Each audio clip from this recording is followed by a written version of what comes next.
अब देखिए, दो क्वेश्चन है। एक है मीडियम यानी माध्यम, और एक है आपकी अंडरस्टैंडिंग। अंडरस्टैंडिंग यानी आपकी विश्लेषण क्षमता।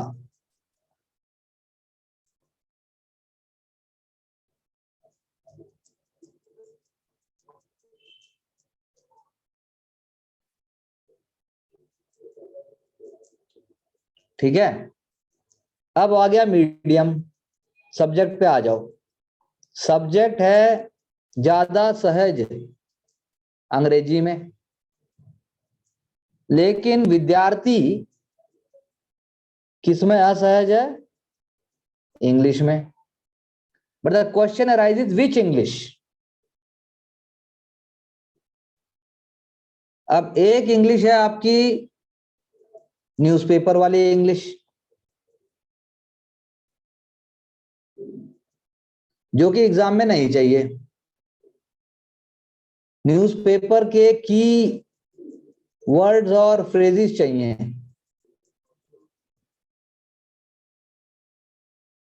और आपको आइडेंटिफाई करना आना चाहिए।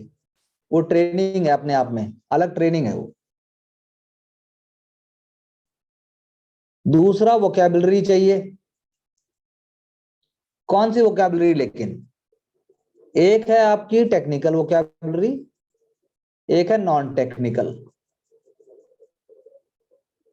टेक्निकल वोकैबुलरी सब्जेक्ट वाइज है, history, geography, science, polity, economics, society, international relations, एक इसकी वोकैबुलरी है। नॉन टेक्निकल वोकैबुलरी क्या होती है कि आपको फ्लावरी इंग्लिश आती है। आपको जो है ना एक्सप्रेशन बहुत अच्छा आता है। तो ये है सिर्फ 2% लोगों के पास। उसमें से 0.3 सिविल सर्विस की तैयारी करते हैं, और उनमें से 0.01 का सिलेक्शन हो जाता है, और रह गए बाकी। बाकी में क्या है, 98% के पास तो इंग्लिश है ही नहीं, और जिनके पास है उनके पास अप्रोच नहीं है। अगर कोई non Hindi non English medium है, लेकिन उसका कंसंट्रेशन, उसकी कंसिस्टेंसी, वर्क स्ट्रक्चर और वर्क एथिक्स का मतलब होता है भाई, डेली न्यूज़पेपर मेरे को पढ़ना है तो मेरे को पढ़ना है, उसमें से की टर्म्स और की आइडियाज निकालने हैं तो निकालने हैं, चाहे उसमें 6 घंटे लगे।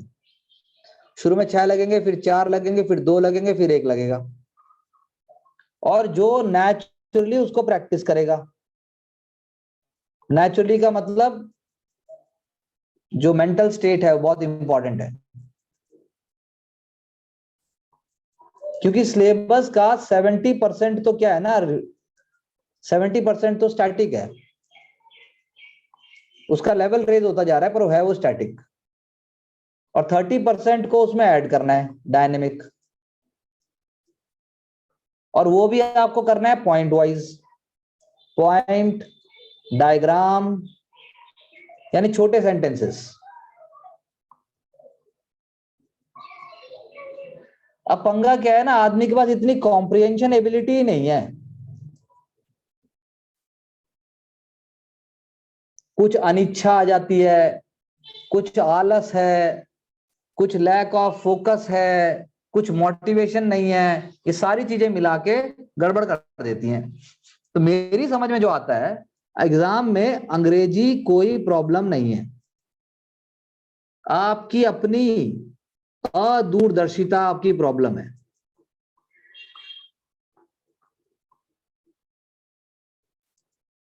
आपकी अपनी अपरिपक्वता आपकी प्रॉब्लम है, किसी की भी।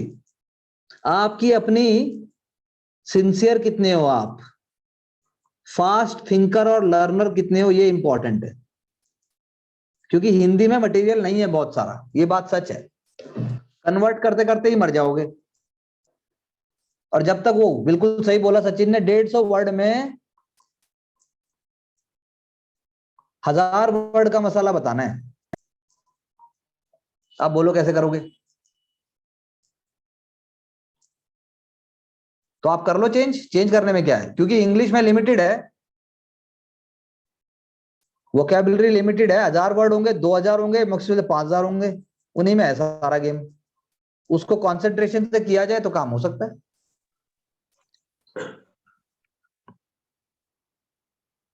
मीन सर आप कह रहे हो कि जो स्टैटिक पोर्शन है वो 70% है, तो उसमें तो लर्न करना ही करना है। और लेकिन टाइम स्टैटिक का मतलब क्या है? अरे सुन तो ले भाई, स्टैटिक का मतलब ये है, मान लो अब तूने रिवर सिस्टम पढ़ा गंगा का, हमें समझ में। अब मान ले रिवर सिस्टम पढ़ लिया तूने, तूने डिस्ट्रीब्यूटरीज पढ़ी, ट्रिब्यूटरीज पढ़ी, लेकिन ठीक से सारी नहीं देखी एक साथ।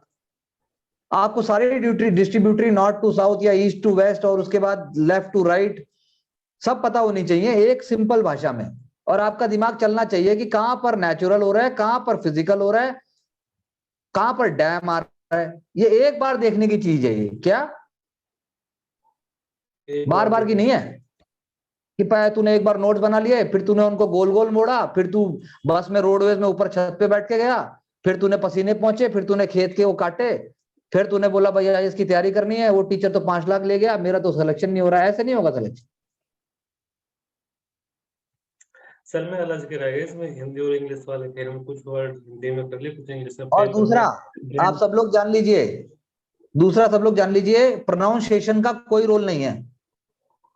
जैसे मर्जी प्रोनाउंस करो, बस सिंसियरिटी होनी चाहिए। अपनी भाषा पे, अपने डायलेक्ट पे प्राउड कीजिए, चाहे वो हरियाणवी है, चाहे वो राजस्थानी है, उसका प्रॉब्लम नहीं है। आदि हीन भावना तो उसी की भरी हुई है। आप अपने आप को कोई स्वीकार ही नहीं करना चाहता। सब चाहते हैं कैटरीना कैफ हो मेरी। अरे सबकी कैटरीना कैफ हो जाएगी तो जिससे उसका ब्याह हुआ उसका क्या होगा?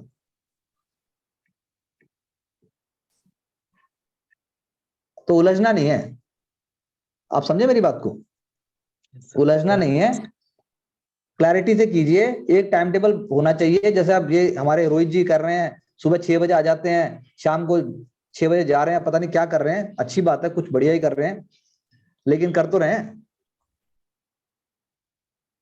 भाई, करना तो पड़ेगा यार, टाइम तो लिमिटेड है। मैं तो आउटपुट की बात कर रहा हूं, इनपुट मत डालो, इतना इनपुट डालो कि आउटपुट ज्यादा है। तो आस्क राइट क्वेश्चंस। अब जैसे मैंने इतना कर लिया, तुम में से अपने आप किसी ने एक दो लोगों को छोड़ के एक आंसर भी नहीं लिखा, क्योंकि उसके लिए अलग से तैयारी होगी, उसके लिए अलग से लश्कर आएगा, उसके अलग अलग से उसके लिए बैठोगे, तो भाई फिर पेपर कहां निकलेगा? पेपर सब कुछ साथ लेके चलता है। मैच्योर आदमी मेंस में चाहिए। साथ, हाँ, क्या कह रहे हैं मेंस के मेंस के लिए हमें साथ साथ तैयारी करते चलना पड़ेगा, फिर भाई? ऐसे हम लोग भाई नहीं कर मेंस सकते। में, मेंस में एक पेपर होता है, एथिक्स का पेपर होता है, मान लो मेरी ऐसा, मेरा सोच है ऐसा। तो एथिक्स के पेपर में आप सब कुछ वो नहीं लिखते जो आप बाद में पढ़ते हो। एथिक्स में आपसे पूछा जाता है, आपसे मान लो कल को आ गया कि अपने आप को केंद्र में रखते हुए यह बताइए कि क्या यदि आपने कभी झूठ बोला है, और यदि बोला तो क्यों बोला, और आज तक कभी आपने झूठ नहीं बोला तो जस्टिफाई कीजिए। अब ये कौन सी किताब से पढ़ोगे ये? तो तैयारी तो मेंस की हो ही रही है साथ साथ में,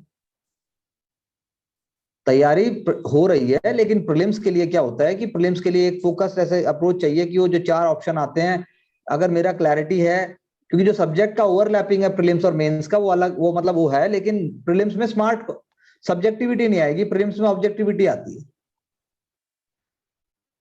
और एक ही क्वेश्चन में प्रीलिम्स के, अब तो ऐसा हो गया एक ही क्वेश्चन वो एक चैप्टर के बराबर है। वो एक ही क्वेश्चन एक चैप्टर है। वो ऐसा कॉन्सेप्ट देगा कि अगर आपने ध्यान से नहीं पढ़ा होगा तो आप ठीक कर ही नहीं सकते। 2 ऑप्शन तो फिर भी हटा दोगे, 2 में तो मर जाओगे, 5 मिनट हो जाएंगे, पसीना आएगा, ब्लड प्रेशर बढ़ेगा, और उसके बाद जो है थिंकिंग बढ़ेगी, लास्ट में जय माता दी ABCD जय माता दी बी लगा दे भाई। और उम्मीद हम ये करेंगे मेरा पीटी निकल जाए। तो रिलैक्स और हैप्पी और कॉन्फिडेंट पर्सन चाहिए। कंफ्यूजन नहीं चाहिए, कंफ्यूजन का सॉल्यूशन है, बट एस्केपिज्म का कोई सॉल्यूशन नहीं है। बहुत अच्छा प्रिपरेशन है इस एग्जाम की, आपको डिफरेंट पर्सन बनाता है, और यदि आपके अंदर जुझारूपन है, आप में कॉन्फिडेंस है, आप पेपर पक्का निकाल दोगे। ये मैंने बहुत सालों से देखता आया हूं, मैं हर यही देखता हूं, मैं यही करता हूं, पेपर तो निकलता है आराम से। ये हुआ नहीं है कोई कि बहुत पता नहीं होगा ही नहीं, हो ही नहीं सकता, ऐसा अछूता है, ऐसा नहीं है। So there are lot of factors. जैसे ब्रिटिश से हमने लड़ने के लिए, हमारे लिए भी ब्रिटिश रूल ऐसा ही था कि कभी छोड़ के ही ना जाएंगे। Yes. ओके सर ये सर